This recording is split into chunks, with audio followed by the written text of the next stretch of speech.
Alright, well, it rained last night. No fishing today for me, so... But it looks like it's real flat, calm, awesome out there right now. There's a bunch of background sound here in the bay here, so I think I'm going to go out with my coffee, kill the motor, and float around. See what's up in the inbox. Let's do this. All right. Coffee. Oh yeah. First one. Give you guys a report of what went down yesterday. Man, I can't believe it rained. What a frickin' relief. Province of British Columbia and Alberta are having a tough go with wildfires right now. But it's really odd in BC because in some other parts of northern BC, the highway's been completely cut in half from flooding, from extreme rains. But anyway, yesterday, 4 guys came fishing with me from my old neighborhood that I grew up when I was a kid. Crazy. So that's some good conversation talking about the places I used to live and hang out. And we fished hard all day. Holy cow. So unfortunately, there's a lull right now between runs of fish, so it was tough slogging. Lost a few, broke a couple off, I think. Went down to where we were really killing the fish the last couple weeks and nothing there. Tried another good spot, we were killing them, nothing there. Back to another spot, we got a handful of fish, but just wasn't as good as the past couple weeks have been. Happens, nothing you can do about it. It's like I was telling the guys, some people ask, what would you rather do, guided hunters or fishermen? And I'm like, for the stress part, hunting is the way easier one, because if you're not finding what you're after, at least you can I can show somebody some mountain goats or some caribou or whatever. There's so many beautiful sights, things to do and see and go. You can really mix it up while you're working hard to make it happen. But fishing, you're stuck on this boat, and if the fish aren't there and they're not in the water underneath you, there's nothing you can do about it. Nothing. You can't change the scenery, you can't show them anything new, you can't go and do something exciting. They're not biting, they're not there. That's it. But anyway, still a great time. Harry had fun. Andrew got some fish home. And they got to see some new sights and new coastline they haven't seen before, so it's all a good thing. But anyway, I've got the camera balanced on top of my radar screen. One piece of duct tape holding it on. I don't think I should pin it here and rely on that tape. Well, maybe I will. I might be able to catch it. We'll see. I'm just gonna go out. This looks so calm and peaceful out there. And no sun. I forgot my sunglasses yesterday and it was sunny all day, and I think I burnt the shit out of my eyeballs. Holy, by the end of the day I was almost in tears.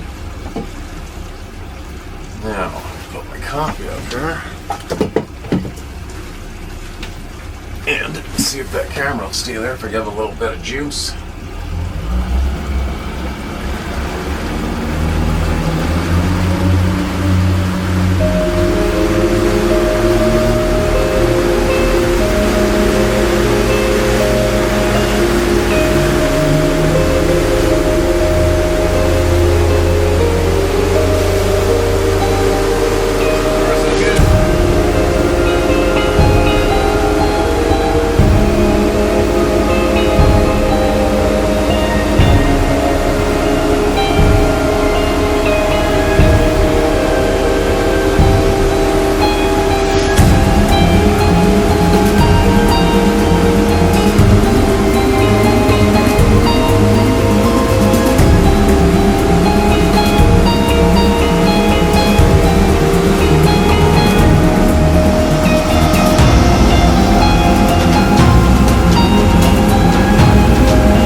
you go. Just like that. You know, after it rains, I like to say it cleans the air. Everything is crisp and clear and colorful, right? The colors are popping when it's overcast. It's the best time to film outside. A little bit of overcast. All the colors popping. The rain cleaned cleaned the air, I like to say. It makes it nice and clear.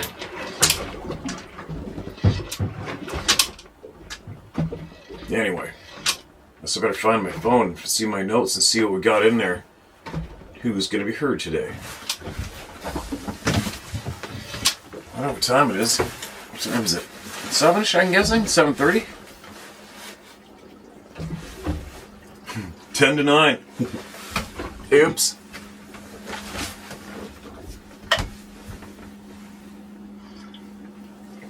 Ten to 9. If you're looking at the compass, my home is that way, and Japan is that way, open ocean in front of me. I don't need to fish for myself. I don't think we need any fish at home. So, but I do have to head home today. Now, Sarah's decals, stickers. She does it all herself, everything. She can't print off labels for those. And she hand writes the addresses, hand stamps them, then she has to go to the post office and then get all the stamps, stick them on herself, and then drop them in the mail. So it's regular mail. So I guess some of these stickers sometimes takes a little while longer than usual to get them delivered. But she gets them delivered, every single one of them. And what else? It's regular mail, and she flew home to go see her family in New Brunswick for this past week. So she's been gone 7 days. She's back yesterday, and she's back at stuffing those envelopes today. There is your update on that. Now, you hear that eagle in the background? I like the no background sounds. It's awesome. There's nobody around. It's perfect. Now, who do we have?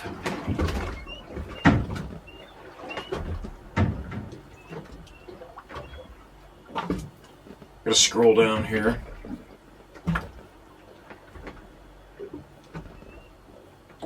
Red. I know I found a bunch here the other day that weren't red. Give me a second. Taking the sights behind me, you might see a bear, an eagle, or something. Alright, what's this? Having a clue. Going in. They've been waiting a while. A little slurp of go juice here first, maybe.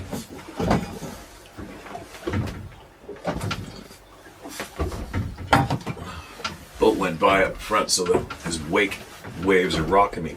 This is titled Greetings, Steve. I've been investigating the strange and unusual for the past 30 years. In the 1990s, I was an investigator for MUFON, Mutual UFO Network, where I investigated many UFO sightings and abduction cases. It's got to be alarming, huh? In 2002, I transitioned to investigating the paranormal because some of my UFO cases contained paranormal aspects. While investigating the paranormal, I again transitioned to investigating cryptid sightings because some of the UFO sightings, paranormal events, and Sasquatch reports seem to be interconnected in some way. Anyway, I thought your audience would be interested in a case we investigated in the spring of 2003. You betcha they are. We received a request from a woman who lived in Bedford County, Virginia. She'd been experiencing paranormal activity on her property for 30 years. Her property consisted of a farmhouse, barn, and a single-wide trailer. During the interview process, she reported an encounter with several orbs. One night in the early 1980s, she was in her bedroom getting ready for bed. She had just turned out the lights when she saw 3 orbs. They were blue, orange, and yellow in color. They appeared out of nowhere and hovered near her for a few moments before floating out of her bedroom through the open doorway. Turned left in her foyer, then right into her den. The movement wasn't erratic, but smooth like flowing water. She lost sight of them after they entered the den. She went into the den and they were gone. The following morning, they went back into the den and noticed 3 circular, discolored / burnt areas on the window screen. They weren't there prior to the incident, so she assumed these orbs must have exited through the window. Years later, the windows of her home were replaced, so she kept this particular screen rolled up in her barn. We were surprised she actually kept the screen and asked to see it. The screen did in fact have 3 strange circular, baseball-sized, discolored marks. So we asked if we could have it analyzed. She agreed. So we gave in to our science advisor, who was a radiochemist employed by a lab in Eastern Virginia. He analyzed the screen for several weeks and discovered something extraordinary. Excerpts of his report to follow. Alright, enough for the waves. Come on. Unfortunately, the window screen was so irradiated. We couldn't remove it from the lab to have an independent analyst. Sorry, you guys. It's early. The window screen was so irradiated. We couldn't remove it from the lab to have an independent analysis performed. Federal laws are very strict, and transportation of highly irradiated material would have been cost prohibitive. No shit. On a side note, the witness said she did have severe flu symptoms for 2 weeks after the incident. Also, in 2005, she had to have hip replacement surgery. After the surgery, her doctor asked if she had ever received radiation treatment for cancer. After telling him she hadn't, he said she had tiny holes in her bones and in the prosthetic joint that was replaced. This seems to imply that she was probably exposed to a great deal of radiation that night. Okay, now that really sucks. That sucks, considering how many people run into these orbs and have them in their home, and I've had them in my home. I hope your audience find this information interesting and useful, because orb sightings are somewhat common with these beings. I guess the moral of the story is that you should stay clear of orbs. They could be hazardous to your health.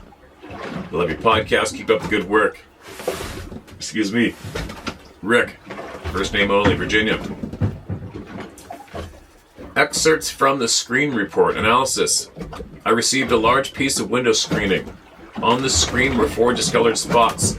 The marks consisted of 3 large circular spots and 1 smaller, irregularly shaped spot. I took 8 1-inch by 1-inch samples of the screen.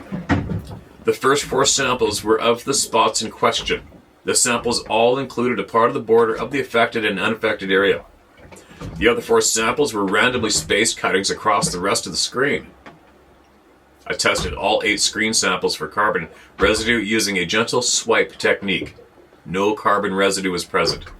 I then tested for any loose particulate using a very mild solvent rinse. Aside from a bit of normal particulate, dust, that would be expected on any type of window screen, there was no loose particles on the screen. I then analyzed the screen using a Cavex X-ray fluorescent spectrometer, model 770. The screen is composed of a fiberglass material that has been evenly coated with an aluminum powder coating to resist wear. The aluminum coating contained many non-aluminum metallic impurities. The spectroscopy showed that there was a smaller amount of iron impurities in the affected samples. Excuse me, the iron seemed to have been replaced with a new isotope that wasn't present in the other samples. This isotope is cobalt-60. It is my opinion that the iron impurities were barraged with a strong neutron, lux. This would also explain the increased level of brittleness that is present in the affected samples, as opposed to the very flexible nature, not the coating on the unaffected screen. Neutron flux causes defects in the crystalline structure of most metals that would explain why the aluminum coating had become so brittle and stiff. However, the strangest anomaly would have to be the fact that these events witnessed are still alive. Neutron radiation is particularly harmful to the human body. The levels of radiation that would need to be generated in order to activate these pieces of screen in such a short length of time would have been quite high. Much higher than what is considered a lethal dose would have to have been absorbed by the witnesses. This leads me to believe that the radiation was somehow contained within the spheres observed. There is no known theoretical way that a free-floating, non-solid sphere could emit, much less contain such a high level of radioactivity, especially neutron radioactivity, which is usually associated with transuranic elements. This leads me to believe that some force of unknown origin passed through the screen and while doing so emitted a large burst of radiation, but for a short period of time as to not seriously harm or kill the witness. End O email. And there's a holy shit email. So, the question is, was the radiation only used when they had to pass through a solid object? Is the radiation present all the time? Is the radiation only inside the sphere, the globe, or the orb?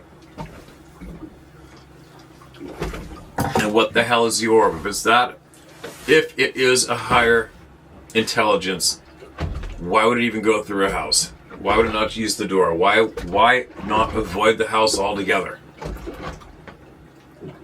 So many questions, right? So many freaking questions. Man, do I appreciate that email, don't you guys? Especially people that see these orbs all the time, or many times, and especially people who see them in their homes. I'm gonna get one of those meters that, I'm getting one that alerts you to radioactivity, radiation. I'm getting one. I'm gonna keep it with me when I go in the woods and at home. Really appreciate that email. If you're still watching, I'm sorry it took so long to get to it, but it's just the nature of the beast here.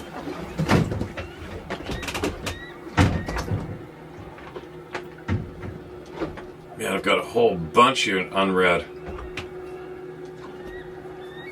The tide's taking me out fairly quick.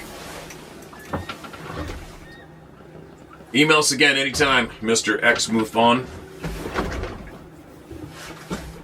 That hair-raising experience and a strange scream is the title of this email.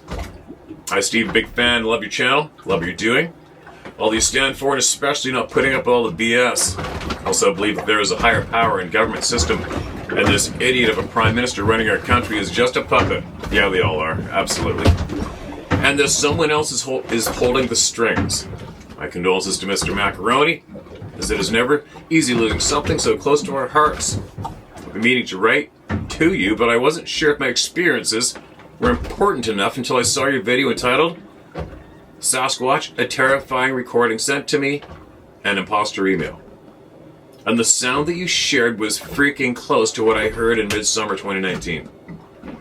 I don't want to use my full name because who knows nowadays, and it could eventually jeopardize my employment. My name is Mike. I've been working at a manufacturing position most of my life in Toronto. I've always pondered the idea of returning to school to better my career and pursuing my true passion, which was to become a conservation officer and catch the poaching bastards that are breaking the rules. So in 2018, I did just that. Oh, wow. I looked into that when I was younger, and the conservation officer I knew at the time said there's way too much paperwork. Anyway, sorry. I spent the last couple of years earning my diploma in the Fish and Wildlife Technician program. Me being me, with all the volunteering in the school's fish hatchery, working for the OFAH, Ontario Federation of Anglers and Hunters. And because I'm a people person, I was able to land a job on Vancouver Island for the summers of 2019 and 2020. The company hired me full-time, but I left to come back to school and take the course, and my real passion of environmental law enforcement, which I am currently enrolled in. I have got a job with Ontario Parks as park warden coming up in May. Hard work pays off. Sounds a little familiar. I may have read it back in the day, but I'm this far in. May 7th, 2019, my car was all packed for the drive from Oshawa, Ontario to Campbell River, Vancouver Island. I believe the drive took me almost 5 days, and the worst part of it was driving through Saskatchewan, as it all looks the same and everywhere you look was yellow. I made it to Campbell River on the Sunday that week, and my work had me put up in a hotel until Friday, so I could go through all the training courses, and after that I was on my own. I ended up bringing my Eureka tent and gear that I take to Algonquin Park here in Ontario, just in case I couldn't find a place right away, and luckily I did. Because when Friday came, I ended up getting one of the last sites at Elk Provincial Park Campground, Campbell River. I heard of a site on Facebook for rentals in and around Campbell River, and I put an ad on there that I was looking for a place to rent for the summer.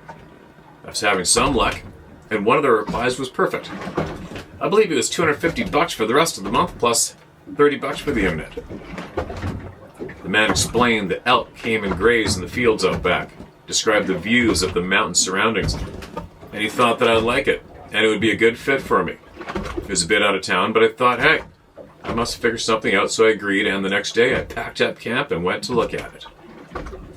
Now, Steve, if you've been to a place called Sayward, yes, I have, all over there, and the mountains around it, you'll know that there is absolutely nothing there. There's a store that is on the highway turning into Sayward, but there's nothing else there. And later to find out there was no elk grazing in the fields, usually later in the fall. Steve, I'm an avid hiker and fisherman. I do have outdoors card, and I've hunted with my father and his gang in Algonquin Park numerous times.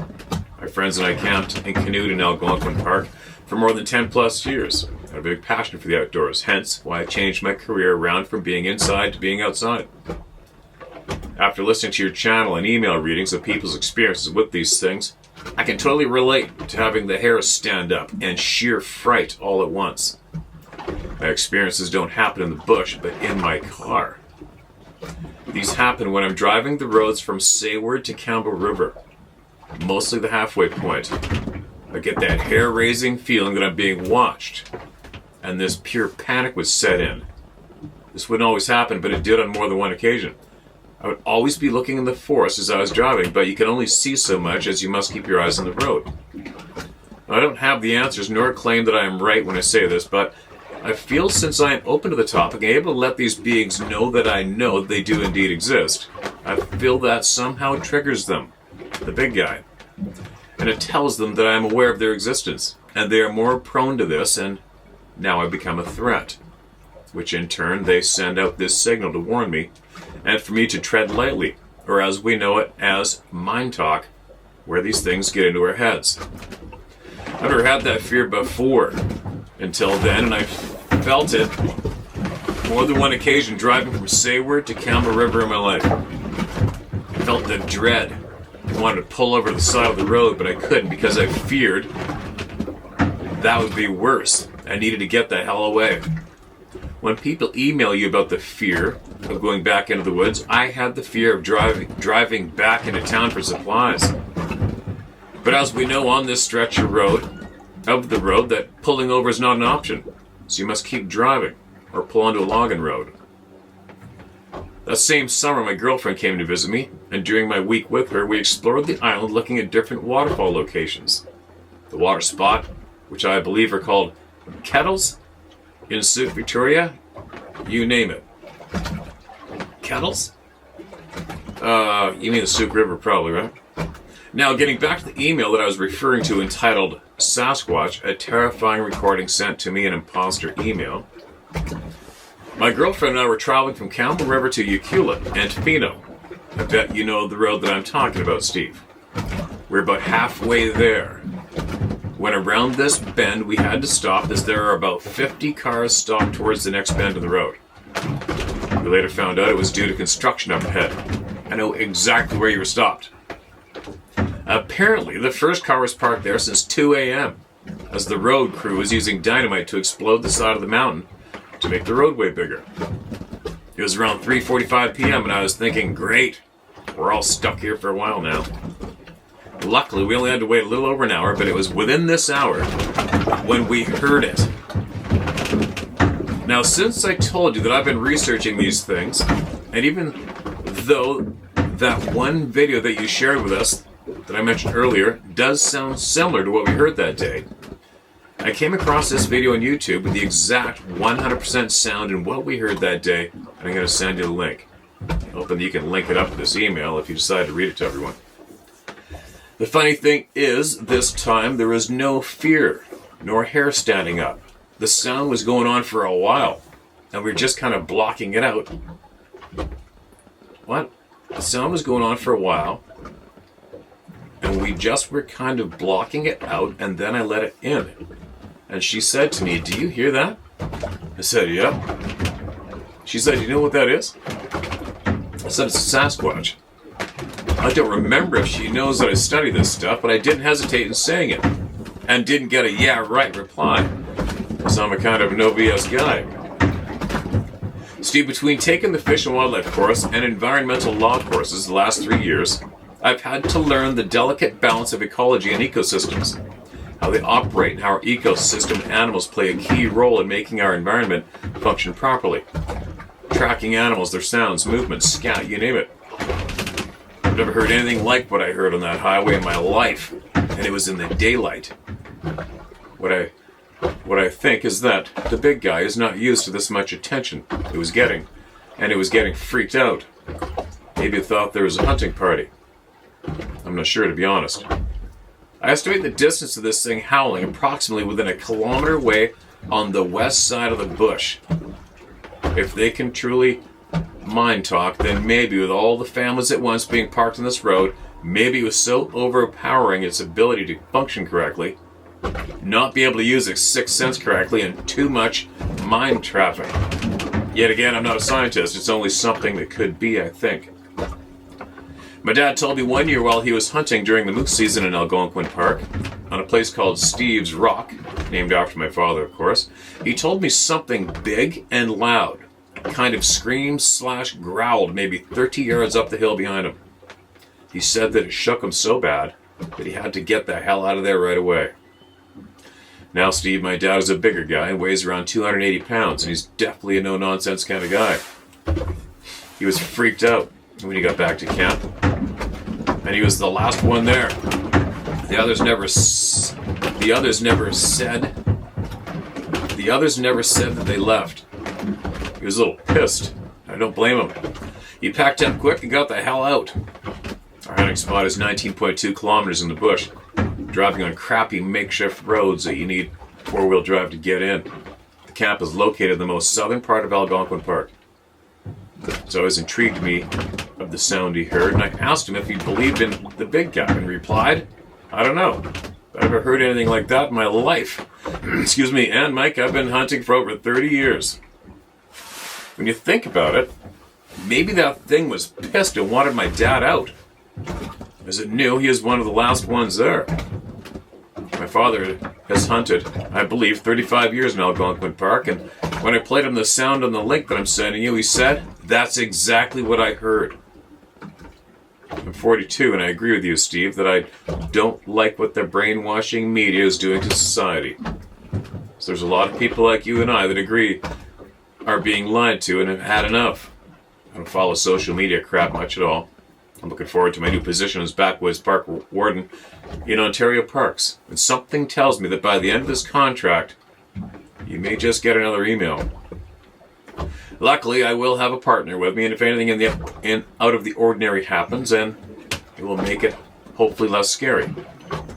If I do get these feelings of hair standing up and extreme fear again, I'm going to tell these beings in my mind that we are not here to harm them, and we come in peace, and we will be leaving shortly. One last thing. After listening to you read different people's experiences through emails, I wanted to point out the part where you have read several times that Sasquatch have spoken to people through their mind. We don't have the answers, and I'm siding with you that there are some people that do know a hell of a lot more about this topic, and unfortunately, like you say, for whatever reason, they are not letting us know the truth. I meant to send you this email last month, and I'm glad I waited. Weeks back, you read what I think was a super important email about Edgar's experience and how his phone chimed numerous times, almost like he was in different cities and places all at once. Edgar, if Steve is reading this, I'm sure that I am one of many people on here that want to say thank you for sharing your experience with us, man. We need more people like you that have the courage to bravely come out and let us know the truth. Steve, you seem worried and concerned about Edgar's experience, and I'm getting the feeling that this whole orbs and interdimensional beings thing could be something a lot more. And you want to speak, but don't have permission of the people. I could be wrong, but it seems like you're hinting on it a bit. I put two and two together that there is a lot of people have emailed and talked to you about their experiences that work high up in nuclear energy. And some share their experience with you. And it seems like you want to tell us something more, but you respect the privacy of the people and don't want to ruin anyone's trust. That is understandable, man. So if I pick this up, then I believe many more viewers have as well. I guess lastly, the people that do work in these types of fields and environments, I just want to say that it is okay to come forward. We're all here to help each other out. Knowledge is power, and together we unite as one. If you're worried about getting caught because of a clearance breach or whatever, don't use your computer IP address. Go to a garage sale, pick up a cheap cell phone, or find a place that has Wi-Fi and send it. Just a thought. I believe it would work. Well, anyways, thanks for all you do, Steve. It's great to have a voice. I love the music in your videos, the underwater footage with the fish, the wildlife cam footage, drone flying, and the gorgeous backdrop. Sorry to hear about your cameras not holding up to par. Keep doing what you're doing, as you are a voice.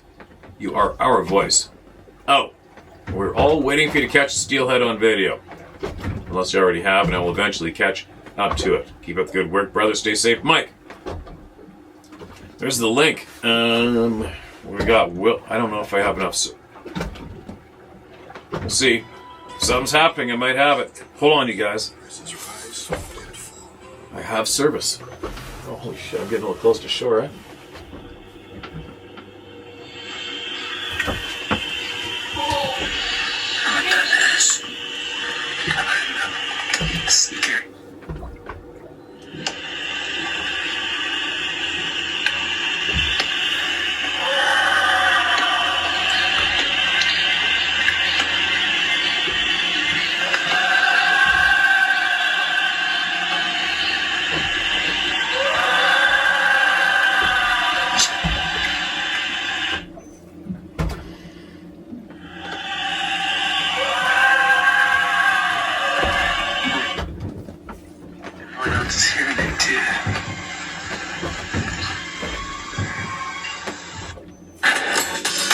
There you go. It's a bit of a different sound for me to hear. The one thing that I always note with sounds recorded in the woods are the size of the lung capacity. Not too many I have heard represent the abnormal lung capacity. That one doesn't. That's a regular. That length of sound is a regular lung capacity for anything. For like if it was a wolf or a human being, but that one loudest scream in there, that wasn't a wolf. At first I'm thinking, it's probably a goofy wolf. But I don't know, it wasn't there, but that's an odd sound, right? That'd scare the shit out of anybody, but we can't really tell the decibels of the actual scream through the cell phone onto the camera, right? So that email's a little older. I'm sure the original emailer's seen some shit by now. More stuff due to work. But Sayward is on Vancouver Island.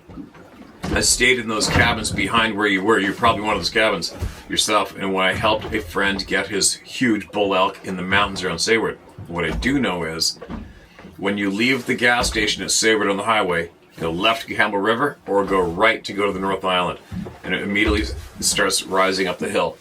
Another person emailed in. Him and his daughter were driving up that highway in the rain and the dark, and a large, hairy, man-like thing raging at them was standing on the side of the road, looking at him with absolute rage. I remember that one. And then Campbell River, there are sightings right in Campbell River. Both sides of the highway, everywhere around there. Campbell River to my place. The whole island. Right? The whole island. Yeah, something's banging downstairs. I can't stand it. Back in a sec. Alright, what else? The quick note. The highway construction between Port Alberni and Ucluelet. There's so many sightings on that highway. It's stupid. It's ridiculous. So many sightings. When you mentioned there was screams coming from the mountain above the stop traffic, not even a half a surprise on my end. It's funny. That reminds me though, I don't know if I shared this or not, but when was this? This was a while back. There was some road construction going on this road that takes us out here to Banfield. And Sarah it was only about 21 kilometer, I think, and she was in a little bit of a traffic stop, I think for some fallers. I don't know what it was. Road construction, some work going on. And she could hear the high-pitched scream through the window of her vehicle with the windows rolled up coming from the timber on the right of the car. Happens, right? Happens a lot. Happens a lot. Now, who else? What else?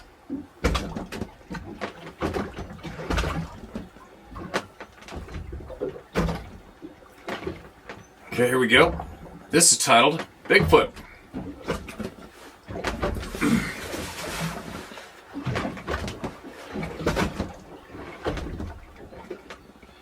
Steve, brother, I love all your shit. Absolutely love listening to all your stories, brother. I'd rather be listening to your stories than watch any of the BS programming on the boob tube.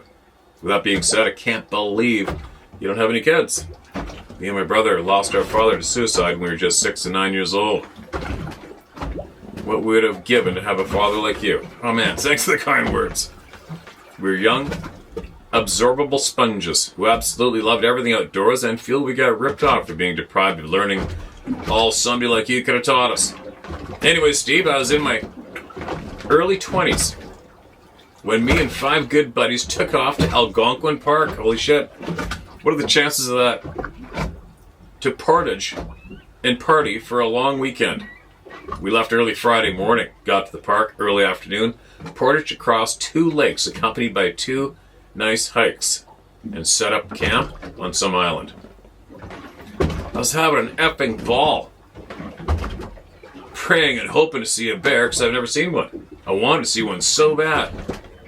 I was stuffing my eaten T-bones under my buddy's tent, just 15 feet away from my tent.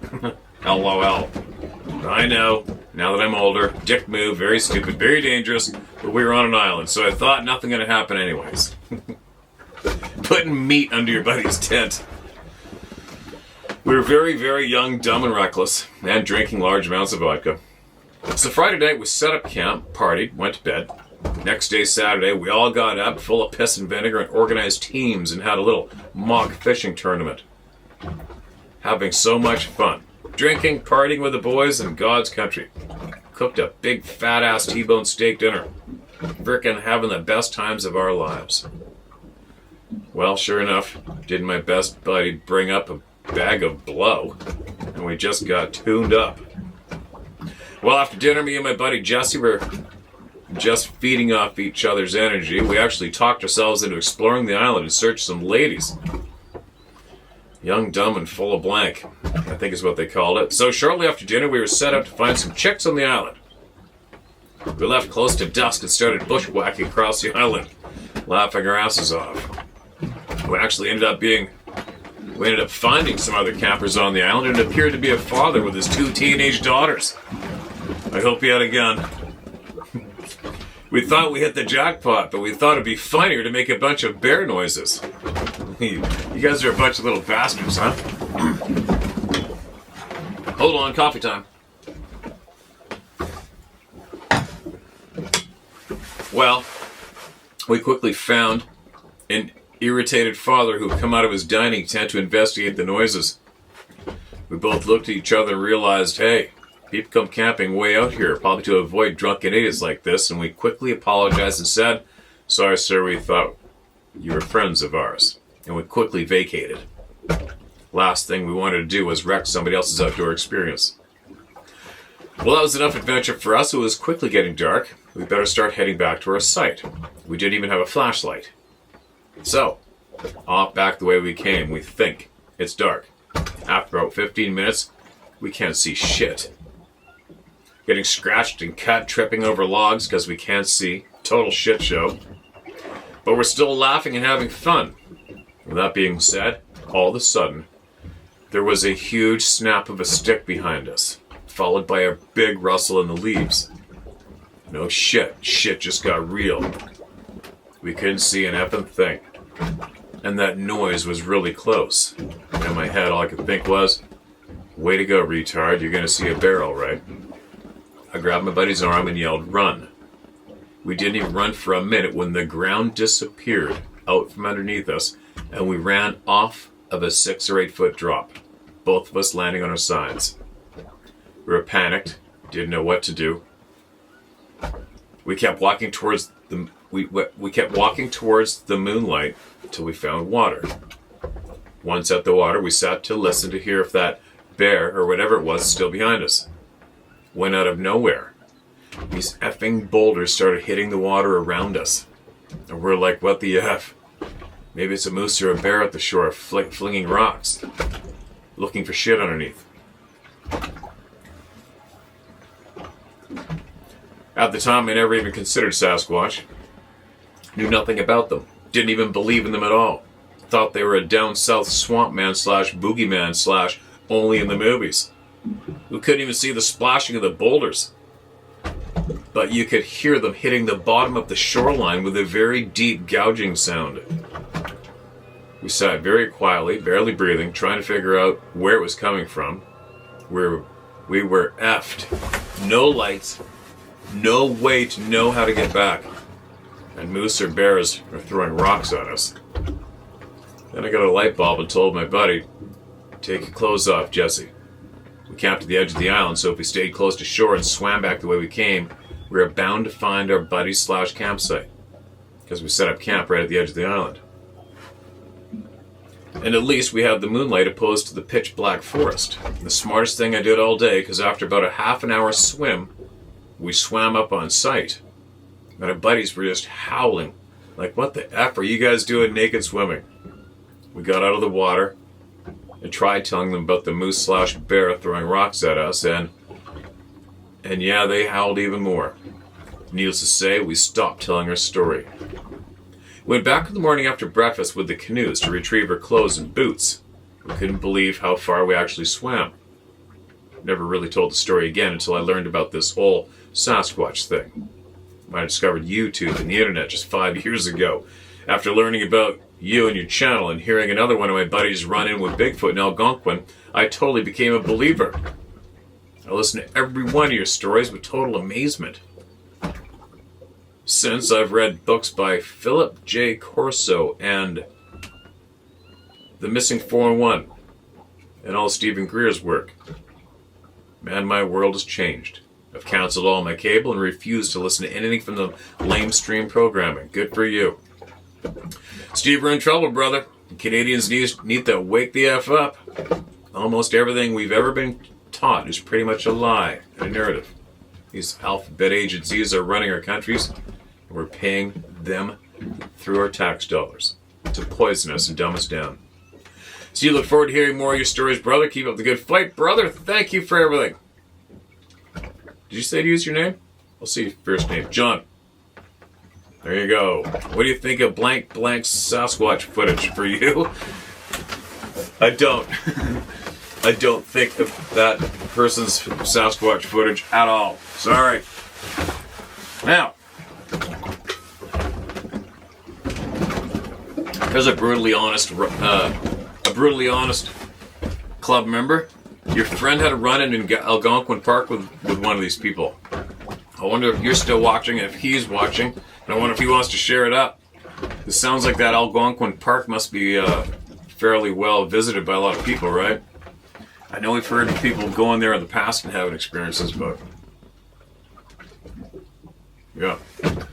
I wonder if, the more places we get mentioned here, people knee-jerk. Finally, somebody saw what I saw where I was. And then they email in, right? All right. Another club member. Now, who's next?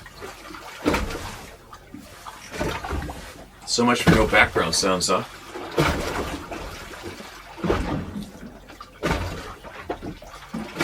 so many emails not read. That sound is annoying to me. Alright, what do we got?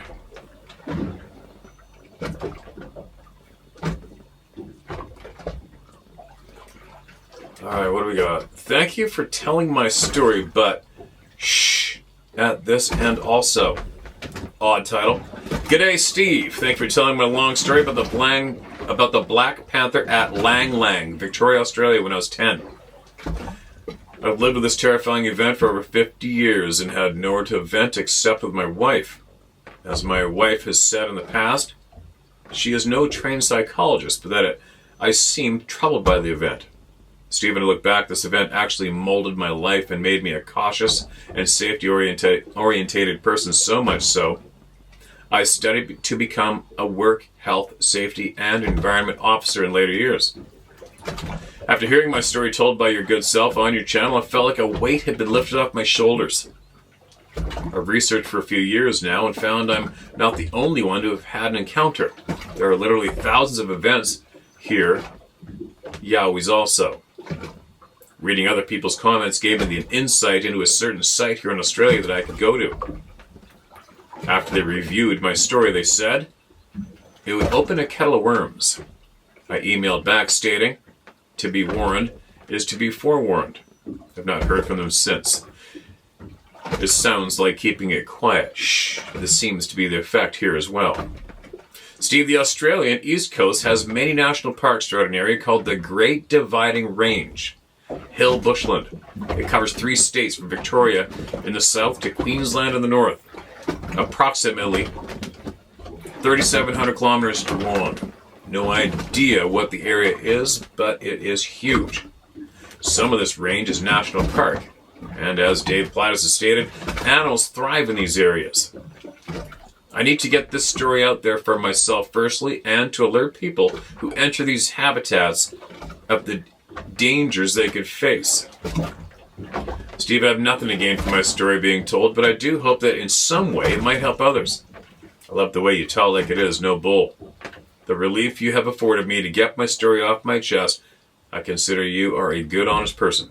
Keep up the great work you're doing for all the good, honest people out there. Hope you have all the success with your talk podcast. We'll be listening. Your Aussie mate, John Acton. P.S. This is just a thank you email. You can use this if you want or keep it yourself. As you say, take from what you will. God bless you and your family. Man, appreciate that email, kind words, and I'm glad that's the effect it had. And it seems like that's pretty well the same reaction across the board from everybody that writes in. I haven't had anybody write anything bad yet. I don't think. Unless my brain's numb. I don't recall anybody saying they wish they hadn't emailed us. There's a few make-believe people I'm certain are a little pissed that they emailed us. Not very many, maybe 2 or 3 possibly, but anyway. Quick note, where my boat is kept is a few rental lodges, homes along the way there. And the kind guy, I forget his name, I'm sure he's watching, came down and said hi to me. Another follower of the channel, he said some weird shit happened to him near Nanaimo on the island. And I know the fella he's staying with. And it's funny, he asked the guy, he says, oh, isn't Steve Isdall around here? And the guy that I know replied, yeah, he's the Bigfoot guy, right? Or, I've met this guy a few times. He says, oh yeah. And he asked him if he... And then he said he was going to go down and see me or something. The guy goes, well, you know, there's a lot of crazy people in the world, you know. Right when he asked him if he believed the topic or not. So odd, isn't it, at this stage of the game? But then again, when I do what I do, and I know that I'm speaking to literally hundreds of thousands of people who are on the same page, only because they became aware of something they didn't know anything about. We hear from so many people, it's almost, I forget that there is a large amount of people out there that still laugh and scoff at the topic. I don't ever really talk to too many people. And I forget about that, right? So now when I actually hear of somebody who I know, put a face on the person that says, well, there's a lot of crazy people out there in the world, you know. And it kind of a bit of a kick in the side of the head to remind me, oh yeah, right. I forgot that there's still a shit pile of people that think this is a joke. I find that odd, especially for, like I said this before, it's odd how many intelligent people's minds can fire. I mean, I'm trying to visualize me possibly having a neighbor who has a lifelong big game outdoor backcountry guide, successful one, has a solid reputation,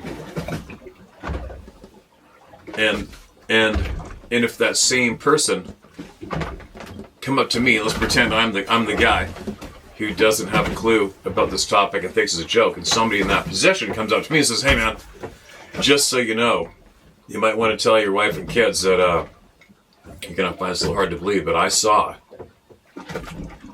8.5 foot tall, 500-600 pound non-human thing in the bushes over there on that hill looking at me. I think being a father, being anybody, I have a tough time wrapping my noodle around the fact that so many people would go, huh? What, do you want crack? Right? It's so weird. I mean, shit. I think I'd want to know. I would want to know. Especially from somebody with a solid background in the outdoors and a good reputation. And didn't need any kind of weird attention, right?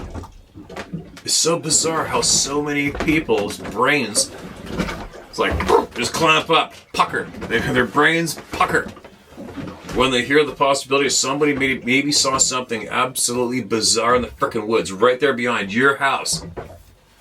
And your brain won't allow you to do the right thing, which would be to look into it, take note, learn as much as you can, pass on the knowledge you feel your children should have, your family and friends. Isn't it effing bizarre? That is such a, especially at this stage of the game for me, because we are hearing from thousands and thousands and thousands of honest people from around the globe for what, 5 effing years? I guess you just kind of tend to forget that not the whole world is listening at the same time, right? Tell you what, man, I don't give a shit who you are, what you do. If somebody comes up to me and says, hey man, hey Steve, I gotta talk to you for a minute. Okay, what's up? Listen, I just had the most saw something so bizarre and strange. And I gotta tell you what I saw. Okay, let it rip. What'd you see? Well, I heard this frickin' tree get pushed over, and I turned around. There's like a 10-foot tall, hair-covered, human-like, muscle-bound frickin' monster standing there, looking at me with rage. I'd be like, what? Where the hell was this? Are you serious? Then what? That's what I would imagine anybody's reaction should be. That's what my reaction would be. Instead of, yeah, right, sure you did. What the fuck is wrong with people? I don't get it. Right? And so many people go through that absolute frustration. Could you imagine if you're the person, and you have been the person that had this experience, didn't ask for it, and you go and try to tell somebody who you respect and you care about because you want them to know, and their brain puckers and they start laughing instantly. That's a shitty deal, man. That is a real shitty fucking deal. That is an absolute flaw. That's an absolute flaw that was added to the human race.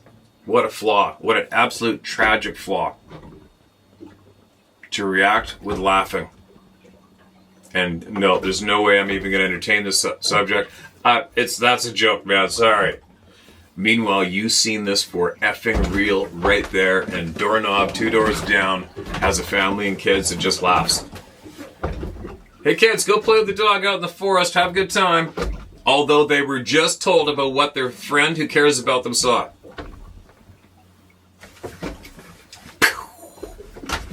Right? The Walking Dead.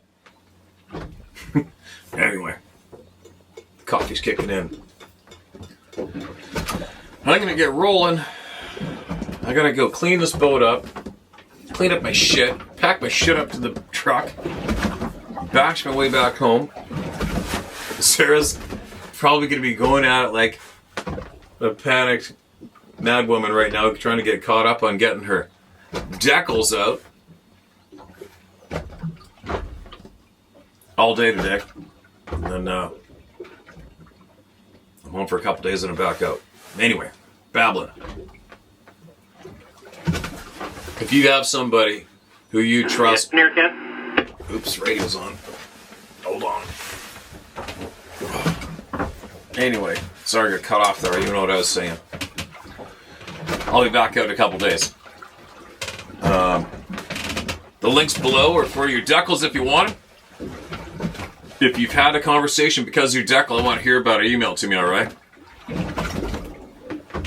And links to the backup channel down below. I've got an email from a woman who has gone through what any one of us would describe as absolute freaking hell. And I'm going to share her story. It's not related to the main topic we cover here, but it's a topic of importance. I'm going to share that. I'll probably share that tomorrow. And I'll be in the man cave tomorrow. I hope nobody got seasick from watching this behind me. I'll be back later.